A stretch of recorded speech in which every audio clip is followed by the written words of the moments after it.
Olá pessoal, hoje nós estamos aqui para gravar um Jus News especial a respeito da greve dos militares. Hoje, nosso amigo professor Henrique Corrêa vai falar sobre o aspecto de direito material desta greve e eu vou falar a respeito da competência especificadamente do ajuizamento de algum dissídio ligado à greve dos militares. É com você, professor.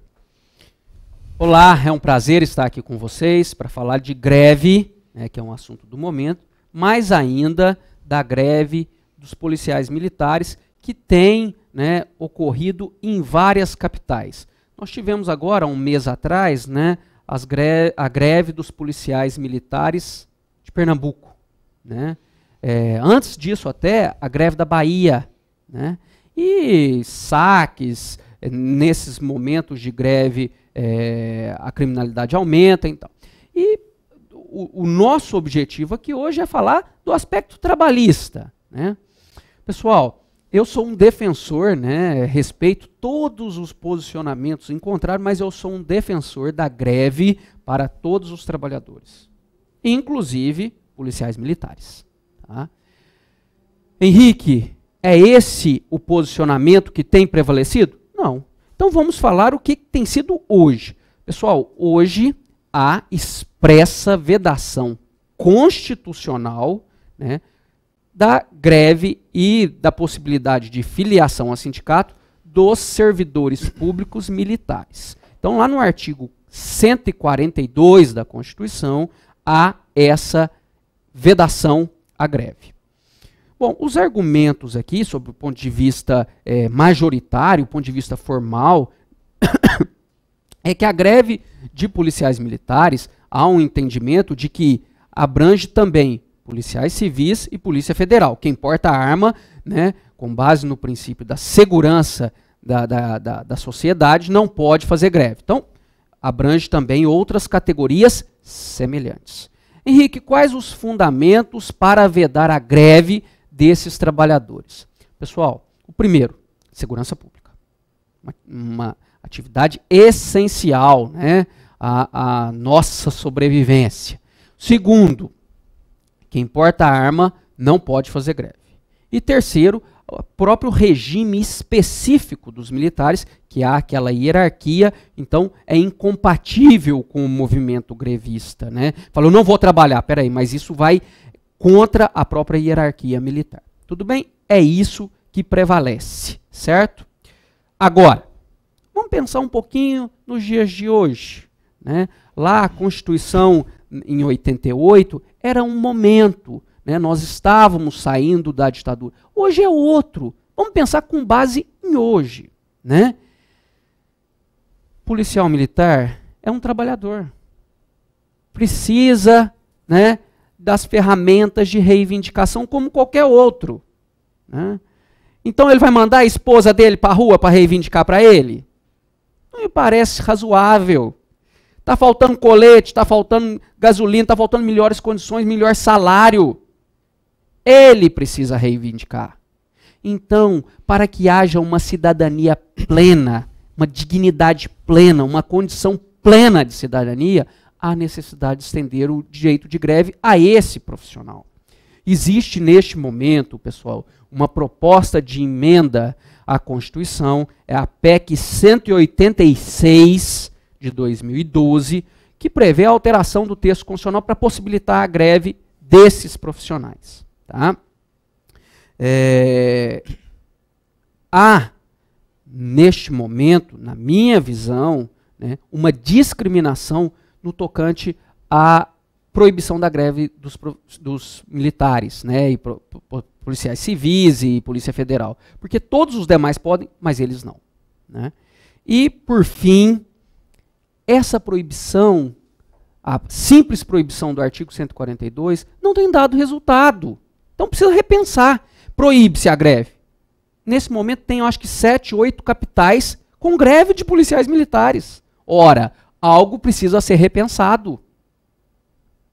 A justiça vai mandar todo mundo embora? Vai contratar outra vez depois, por concurso? Então, essa proibição, simples proibição, não tem sido efetiva. Posicionamento aqui que eu acho que é mais razoável é permitir a greve com uma regulamentação mínima, básica. Óbvio que neste caso precisa de uma regulamentação mais firme, mais rígida, até pela hierarquia militar, mas o policial precisa de um meio de reivindicação, né? Devidamente regulamentado, com regras estabelecidas. O legislativo serve para isso, para ouvir a voz da sociedade e tentar pacificar via lei. Tudo bem, pessoal? Então, são ideias iniciais para a gente pensar juntos, né? E repito, todos os posicionamentos contrários aos meus, aos nossos aqui. Mas essas são as nossas ideias. Quanto ao aspecto de direito processual, nós poderíamos trazer alguns pontos aqui de discussão. Mas antes disso, é bem interessante que a gente saiba que quando a gente fala de direito de greve, especialmente no setor privado, nós temos uma discussão de trabalhador com capital. Então, é um conflito entre trabalhador e capital. De modo, então, em que se busca gerar um prejuízo para o capital. Quando nós vamos para o setor público, essa relação é um pouco diferente, que é uma relação, então, dos trabalhadores versus interesse social. Até porque nós temos do outro lado o Estado, que nada mais é do que a própria coletividade, diríamos assim. Então é por isso que nós temos toda essa diferenciação dentro do setor público, inclusive sem uma regulamentação formal, mas com uma aplicação hoje em dia em decorrência de mandado de injunção do próprio STF. E quando nós entramos no setor público e ainda no militar, a discussão fica mais ressaltada ainda, porque nós temos ainda um outro ponto aí, que é a segurança pública. Então nós temos diversos temas a se levantar. Direito fundamental de greve, direito da sociedade, direito de segurança pública. E toda essa discussão me parece muito adequada, que deveria passar por uma tutela do próprio Ministério Público. Por quê? Porque o Ministério Público ele tem a incumbência de tutelar todos os interesses da sociedade. E a partir do momento que você tem um ramo institucional incumbido de tutelar o direito fundamental, o direito da sociedade e também ao próprio interesse à segurança pública, que é interesse da sociedade, era interessante, então é interessante que se passe pelo Ministério Público. E aqui, até atraindo o que o próprio professor Henrique disse, seria muito importante que isso também fosse colocado na competência da Justiça do Trabalho. Até porque, quando nós vamos no artigo 114 da Constituição Federal, nós falamos todas as relações do trabalho. E mais interessante ainda é que no inciso 2º do artigo 114 e no parágrafo 3º do artigo 114, a gente fala do direito de greve. E do direito de greve como um direito fundamental a ser tutelado dentro da Justiça do Trabalho, que é a justiça especializada neste ramo, especializado nessa matéria. E não simplesmente para tutelar o interesse tão somente da sociedade, mas também para tutelar o direito fundamental de greve. No entanto, é bom que se saiba que quando nós falamos em ajuizamento de uma ação no período da greve, nós temos uma das modalidades de ação é o caso do dissídio coletivo de greve. E o dissídio coletivo de greve, para se definir a competência, nós precisamos saber qual que é o regime adotado no setor público. Se for o regime seletista, a competência é da Justiça do Trabalho. Por outro lado, se for o regime estatutário, embora, a nosso ver, seria mais interessante a competência da Justiça do Trabalho, temos que reconhecer que o STF não admite a competência da Justiça do Trabalho nesta hipótese.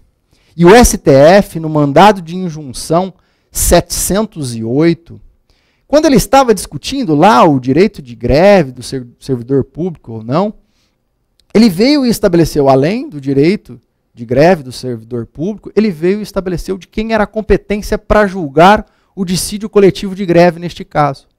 Como o regime estatutário não é de competência da Justiça do Trabalho, ele vai para a Justiça Comum. Mas a Justiça Comum nós sabemos que é subdividida em Justiça Comum Estadual e Justiça Comum Federal. E aí como é que fica a competência, professor? Quando nós tivermos uma lesão circunscrita a um Estado, a competência é do TRF ou do TJ. Se a lesão ficar circunscrita a um âmbito local, do mesmo modo, a competência é do TJ se for servidor público estadual ou municipal e do TRF se for servidor público federal. Por outro lado, se a lesão ultrapassar o âmbito de um estado, ou se for uma lesão de âmbito nacional, a competência é do STJ. Neste caso, veio então o STF e aplicou analogicamente a Lei 7.701 de 88. Portanto, todos os entendimentos, ou todos os ensinamentos que nós temos aqui, quando nós estudamos dissídio coletivo de greve na Justiça do Trabalho, foram levados lá para o dissídio coletivo de greve no setor público. E aí é bem interessante, só para a gente finalizar, que neste caso, quando nós estamos falando de dissídio coletivo de greve, é sim cabível lá na Justiça Comum, de acordo com essa competência que nós falamos. Por quê?